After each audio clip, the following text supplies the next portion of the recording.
Olá pessoal, estou aqui com vocês para mais uma das nossas aulas, hoje a nossa última aula do curso, né? E nós vamos começar falando aí do campo magnético uniforme, da força magnética de Lorentz, e vamos também falar da dinâmica, da movimentação de uma carga elétrica dentro desse campo magnético. Nós vamos começar estudando os corpos chamados ímãs, né? Que são aqueles corpos que produzem esse campo magnético. Então observem algumas características importantes desses ímãs. Então uma característica importante dos ímãs é a atração por alguns metais, por exemplo, limalhas de ferro. Uma segunda característica importante é que quando esse ímã é suspenso pelo seu centro de gravidade, ele se orienta na direção norte-sul geográfica. Então, o sul, polo sul desse ímã vai apontar para o sul geográfico, nós vamos denominar então essa extremidade de polo sul, e o segundo polo, a outra extremidade desse ímã, nós vamos denominá-la de polo norte por estar apontando ao polo norte geográfico. Uma outra característica importante do nosso ímã é a atração. Quando você coloca dois polos de nomes opostos, um próximo ao outro, eles se atraem, né? E quando você coloca polos de nomes iguais, ou seja, sul com sul, norte com norte, esses polos se repelem. E uma outra propriedade importante dos ímãs é a inseparabilidade. Portanto, se você quebrar um ímã, né, quebra em duas partes, essas novas duas partes se transformam em dois novos ímãs. Então você tem aquele polo que já era norte, continua sendo norte, e aonde ocorreu a secção ali nós temos a criação de um polo oposto, polo sul. E a mesma coisa para outra parte desse ímã. Então nós conhecemos aí o ímã, né? E em torno desse ímã nós temos aí a formação do campo magnético. Se você colocasse aí um monte de limalhas de ferro, você veria essas limalhas se orientando de um polo ao outro, formando algumas linhas que nós vamos denominar linhas de indução. Observem na figura, então, a formação dessas linhas de indução.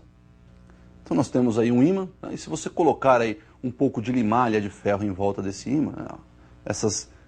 Esses pedacinhos de ferro vão se orientar aí como agulhas magnéticas e vão formando essas linhas em volta desse ímã. Nós vamos convencionar aí um sentido para essas linhas. Nós vamos convencionar que toda linha de indução magnética sai do polo norte e vai para o polo sul. Então, a orientação dessas linhas sempre norte-sul. Então, nós verificamos que em torno desse ímã vai haver aí essas linhas de indução, portanto, a formação de um campo, e nós vamos representar este campo magnético por um vetor denominado vetor indução magnética.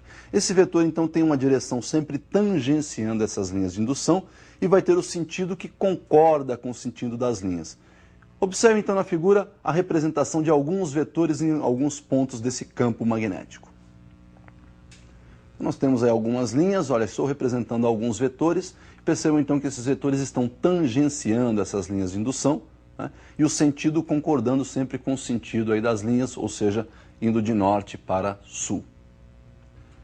Nós conhecemos então esse vetor indução magnética, e quando nós temos esse vetor numa direção constante, mesma direção, mesmo sentido sempre, esse campo passa a ser chamado de campo magnético uniforme. Então, campo magnético uniforme é aquele que tem linhas distribuídas uniformemente, as linhas de indução são sempre paralelas e com uma distribuição uniforme, e o nosso vetor de indução vai ter sempre o mesmo módulo, mesma direção e mesmo sentido. Vamos conhecer aí então a representação do campo magnético uniforme. Nós temos aí o campo magnético uniforme horizontal, portanto, as linhas são paralelas e horizontal em qualquer ponto dentro desse campo. O nosso vetor de indução magnética tem a mesma direção, mesmo sentido, mesma intensidade. O mesmo acontece para o campo vertical, né? Todos os vetores aí, em qualquer ponto que você adote um vetor de indução magnética, tem a mesma direção, mesmo sentido, mesma intensidade. Perceba que esse campo pode estar na horizontal saindo do seu monitor aí, da sua televisão. Então, para representar um campo saindo, nós temos duas representações. Ou você faz uma bolinha com um pontinho dentro, que está aí do lado esquerdo, ou simplesmente o pontinho, né? Então, esses pontinhos representam as linhas saindo aí do seu monitor, da sua televisão. E posso ter um campo entrando, né? Um campo entrando aí no seu monitor, portanto, a representação de um campo entrando no monitor aí seria essa bolinha com um xizinho dentro, ou simplesmente o X. Então nós temos duas formas para representar o campo saindo e duas formas para representar o campo entrando. Então nós vimos aí a representação do nosso campo magnético uniforme, e quando uma carga penetra nesse campo, ela sofre a ação de uma força magnética. Esta força magnética nós vamos denominar força magnética de Lorentz e pode ser determinada. Observem comigo então a determinação dessa força magnética de Lorentz. Nós temos aí uma carga que vai penetrar no campo, formando aí com as linhas de indução um ângulo θ. Ela penetra com uma velocidade v.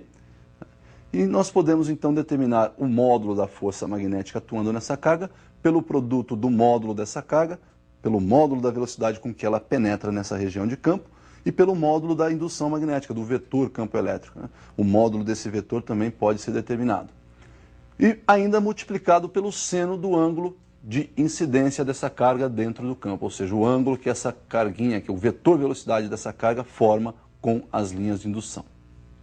Então nós vimos aí como se calcula o módulo da força magnética de Lorentz. Essa força, então, por ser uma grandeza vetorial, também tem uma direção e um sentido.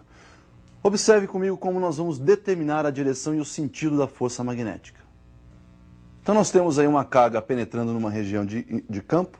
O vetor velocidade, então, forma com o vetor indução magnética um ângulo θ, e a nossa força magnética terá direção perpendicular a esses dois vetores. Ela é perpendicular ao vetor indução magnética e perpendicular ao vetor velocidade.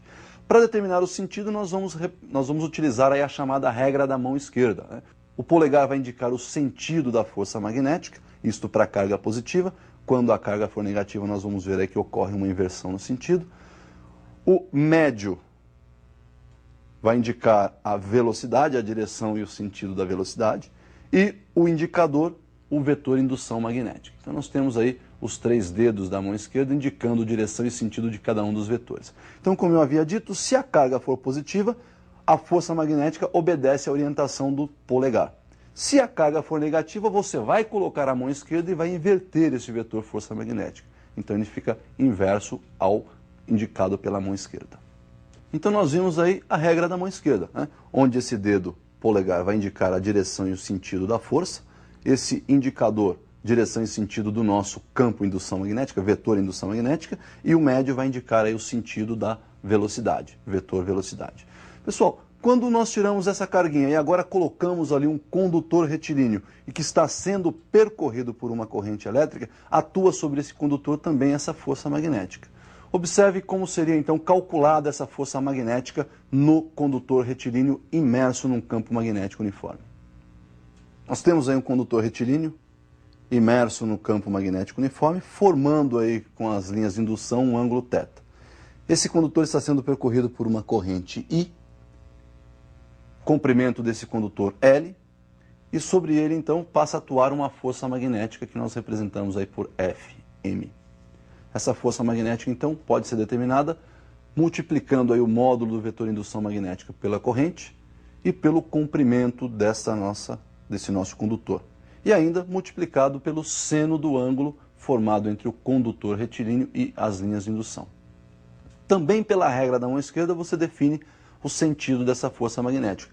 Agora nós vamos trocar aí, né? O dedo polegar vai continuar indicando o sentido da força magnética.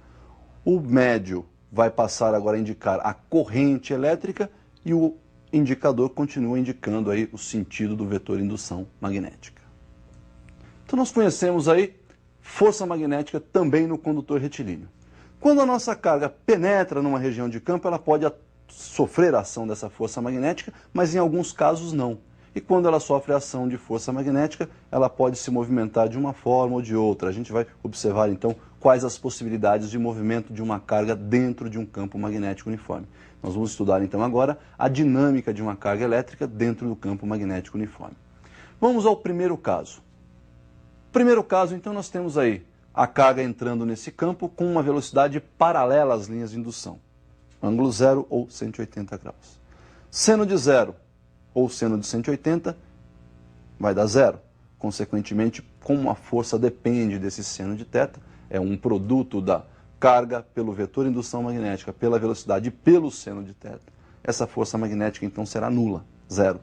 E o movimento da carga então será um movimento retilíneo e uniforme, ou seja, não possui aceleração. Velocidade tem módulo, direção e intensidade constantes. O segundo caso é quando então essa carga penetra na região de campo magnético uniforme perpendicular às linhas de indução. Observe comigo então aí como seria o cálculo dessa força magnética e qual será o movimento dessa carga. Nós temos então para uma penetração perpendicular, ângulo θ 90 graus, e quando este ângulo é 90, seno de 90, 1, a força então terá sua intensidade máxima, dada pelo produto Q, que é o módulo da carga, pela velocidade e pelo vetor indução magnética em módulo do vetor indução magnética. Neste caso, então, essa força, por ser perpendicular à velocidade, ela passa a atuar como sendo uma força centrípeta. E essa carga, então, vai realizar aí um movimento circular e uniforme. Se o movimento é circular e uniforme, existe um raio dessa trajetória. E esse raio pode ser calculado como sendo aí o produto da massa dessa partícula pela velocidade com que ela penetra na região de campo, dividido pelo produto do módulo da carga pelo módulo do vetor indução magnética. Por outro lado, se esse movimento é circular e uniforme, ele ocorre com uma certa frequência, ou seja, existe aí um período que é o menor intervalo de tempo para que ele complete uma volta nessa circunferência. E esse período, então, é dado pelo produto 2π, né, pela massa dessa partícula, dividido pelo produto do módulo da carga pelo módulo do vetor indução magnética. Então, nós vamos ter aí um movimento circular e uniforme. E o terceiro caso é quando essa penetração se dá com um ângulo diferente desses que nós vimos, nem 180, nem 0 e nem um ângulo de 90 graus, quando a carga incide obliquamente a essas linhas de indução. Observe comigo aí. Quando a penetração é oblíqua, perceba então que nós podemos decompor essa velocidade. Eu tenho uma velocidade aí formando um ângulo θ com as linhas de indução, e eu posso fazer uma projeção dessa velocidade na horizontal e outra na vertical. Como você pode ver aí, essa horizontal eu vou chamar de Vx, a vertical eu vou chamar de Vy, e nós caímos então nos dois casos anteriores, né? A Vx, velocidade Vx, a componente Vx aí da velocidade está paralela às linhas de indução, a componente Vy está perpendicular, então nós vamos ter os dois movimentos simultâneos, movimento retilíneo uniforme e um movimento circular e uniforme. O somatório desses dois movimentos nos dá aí um movimento chamado de movimento helicoidal. É aquele movimento da hélice, né? Uma hélice girando e avançando, né? Se transladando simultaneamente.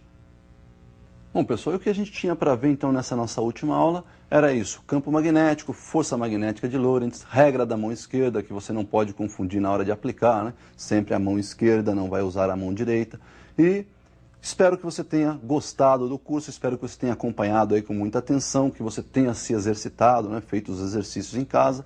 Espero que você tenha sucesso então na hora da prova. E por falar em prova, quando você for fazer o vestibular, não esqueça, né, muita calma, roupas leves, né, nada de nervosismo, leva uma aguinha, um chocolatinho para você não ficar com fome, não, né, se sentir mal, ficar com sede, uma roupa mais leve, mais confortável para que você possa ter um bom desempenho. Sucesso para você!